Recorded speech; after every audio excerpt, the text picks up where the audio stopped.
Hey, this is Matt Singleton, and welcome to Bible Smack. Alright, today we are beginning a new series. I did two different series so far. The first one was talking about, I call it Thinking About Jesus, and we kind of went over the philosophy and apologetics leading up to the Christian faith, and or at least a biblical one.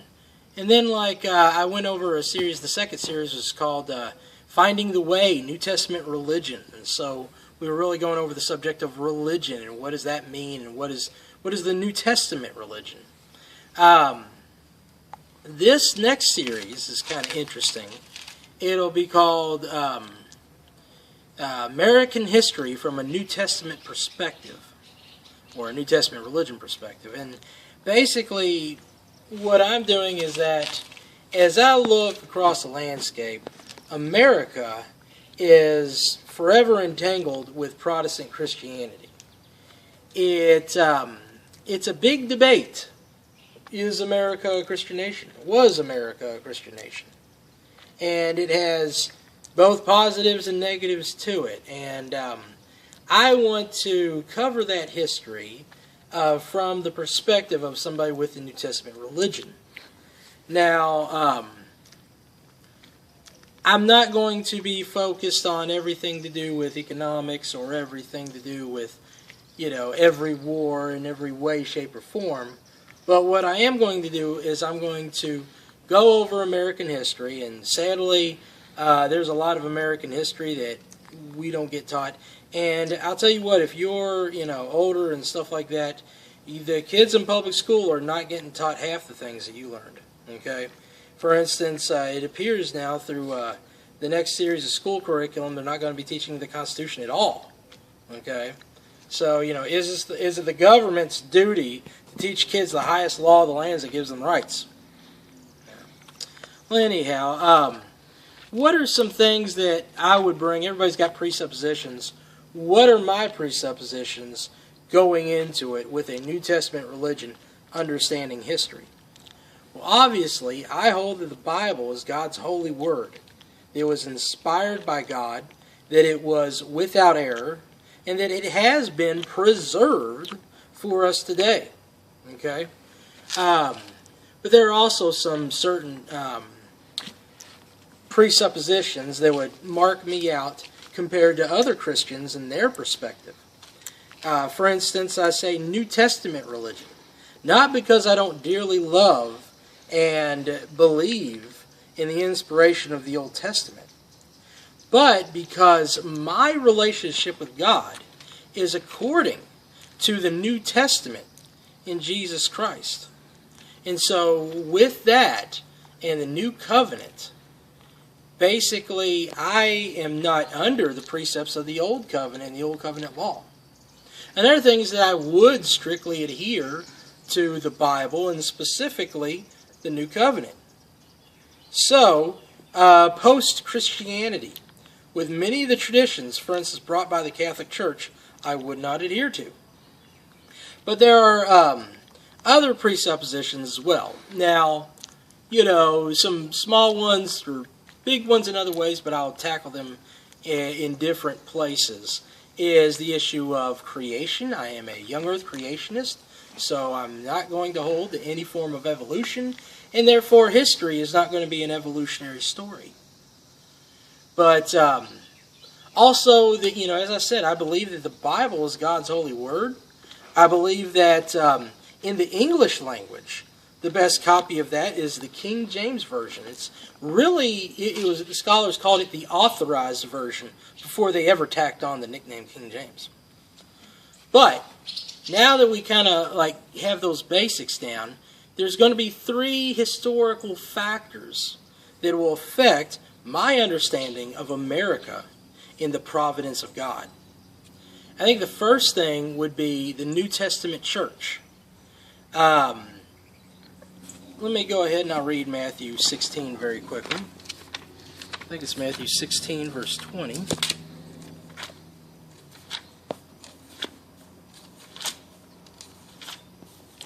All right. And it says, where did I get that right? All right. I'm going to start up earlier. Okay, Jesus says, "Whom do men say that I, the Son of Man, am? And they said, Some say thou art John the Baptist, some Elijah, others Jeremiah, or one of the prophets. And he saith unto them, But whom say ye that I am? And Simon answered and said, Thou art the Christ, the Son of the living God. And Jesus answered and said, Blessed art thou, Simon Bar-Jonah, for flesh and blood hath not revealed it unto thee, but my Father which is in heaven. And I say also unto thee, that thou art Peter, and upon this rock," which I believe this rock is his confession that Jesus is the Christ, the Son of the living God. "Upon this rock I will build my church." Jesus will build the church. The church of people who have faith that Jesus is the Christ, the Son of the living God. "And the gates of hell shall not prevail against it." So there will always be the New Testament church. He says, "And I will give unto thee the keys of the kingdom of heaven, and whatsoever thou shalt bind on earth shall be bound in heaven, whatsoever thou shalt loose on earth shall be loosed in heaven." We skip over to Matthew 18, I think in verse, let's see here. It says, verse 17, 18:17, Matthew chapter 18:17, "And if he shall neglect to hear them, tell it unto the church." The church that was built by Jesus Christ. "But if he neglect to hear it, let him be unto thee as an heathen man and a publican." That's somebody who's fallen in sin and they are rebelling against God, and they just won't, they won't even come around to admitting they're wrong. And he says, "Verily I say unto you, whatsoever ye," that's plural, "shall bind on earth shall be bound in heaven." So that's the church taking responsibility for the doctrine, the gospel. Okay? And the keys of the kingdom. Peter was prophesying what those keys are. So when we look at the New Testament, we understand who's saved, who's not saved. Now, not who as in I'm picking you out of you and I don't like you and you. No. We're saying that the people who believe are the ones who will receive. Okay? Jesus said, when he was talking to Pilate, he said that my kingdom is not of this world. Because otherwise, then my servants would fight for me. But they did not fight for him. He died on the cross, and then he rose again. So the kingdom of heaven is not an earthly kingdom. That's going to be very important as we understand American history. Was the kingdom of the earth a kingdom of heaven? And I am saying no. Also that we're not under Israel. One of the major players in the tradition of America is the Puritans and the Anglicans. And they founded this country and they founded their colonies out of the country to be Christian. Okay? And, in Massachusetts Bay Area, they assumed that they were the true Israel. So they would found it. They believed in manifest destiny, thinking this is going to be Israel all over again. But you see the nature of Israel, the next presupposition. Israel is the earthly ethnic people. Let me show you a good example of that. This is in Psalm 105.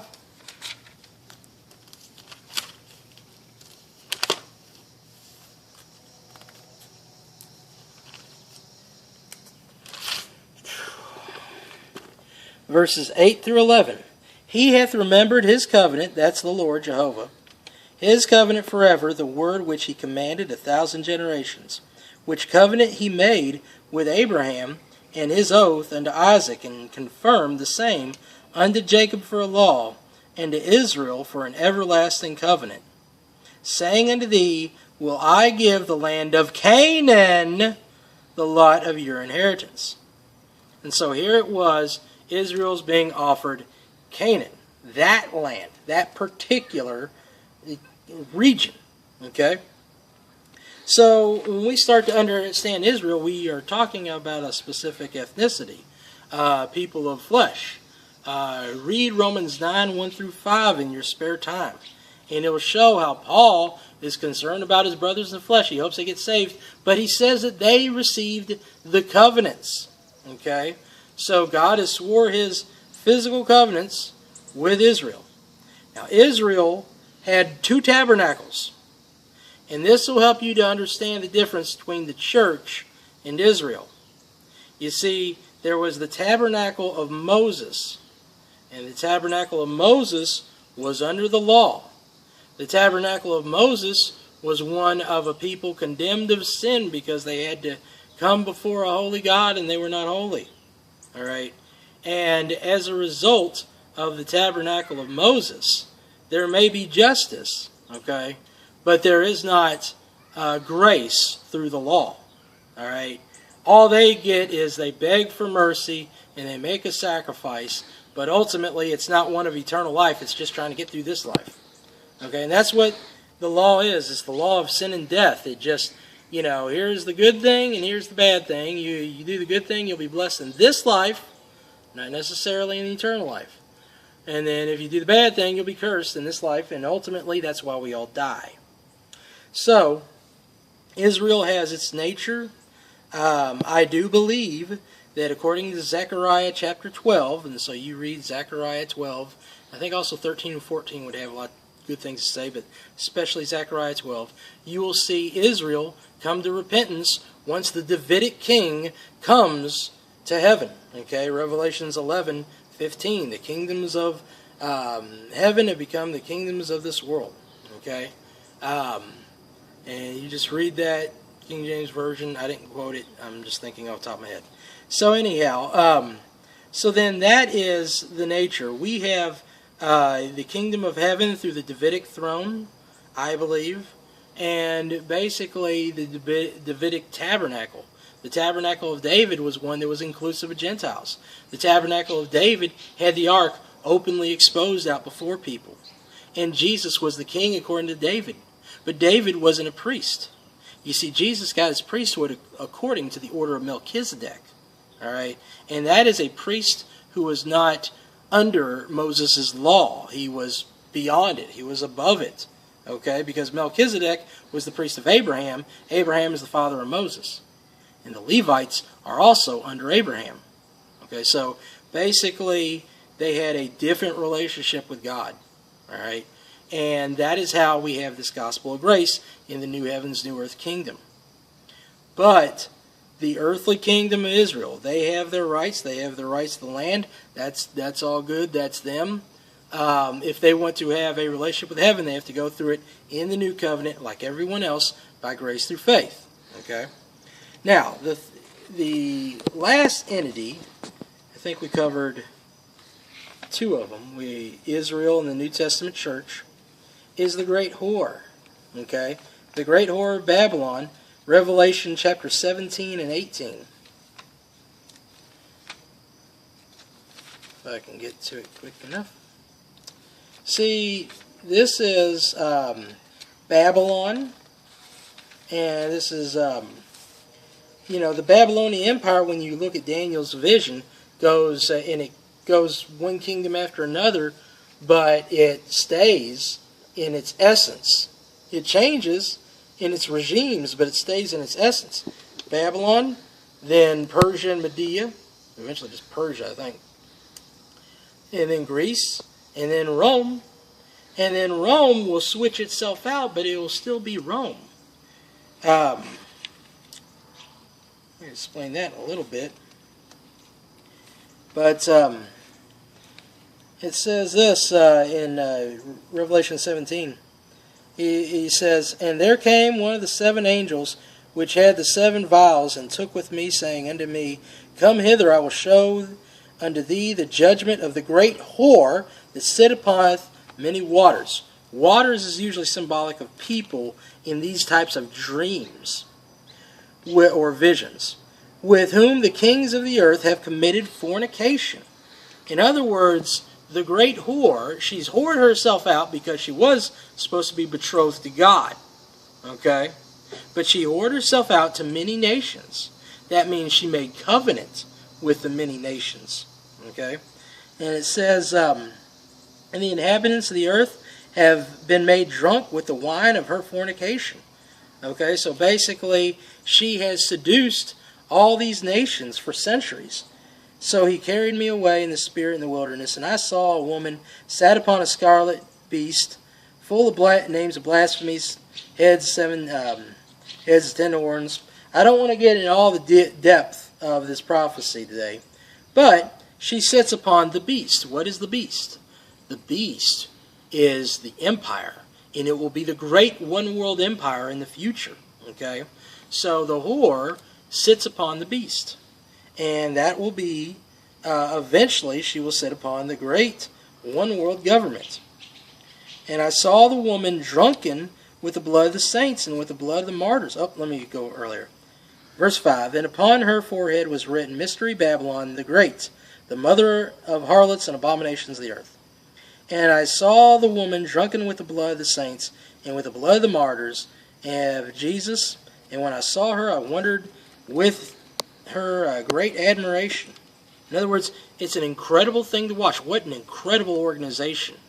Okay, this is an organization that has covered over all the earth and that has done covenants with all the nations and seduced all the nations. Who is this body? Okay. And it said, just skip ahead here.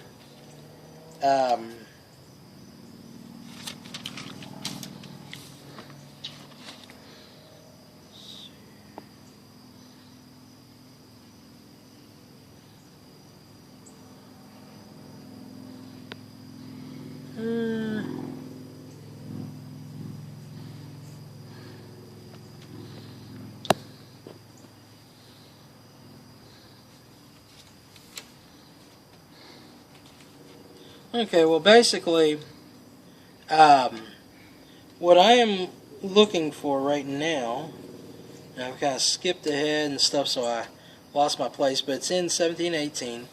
It says that the woman sits on the city of Seven Hills.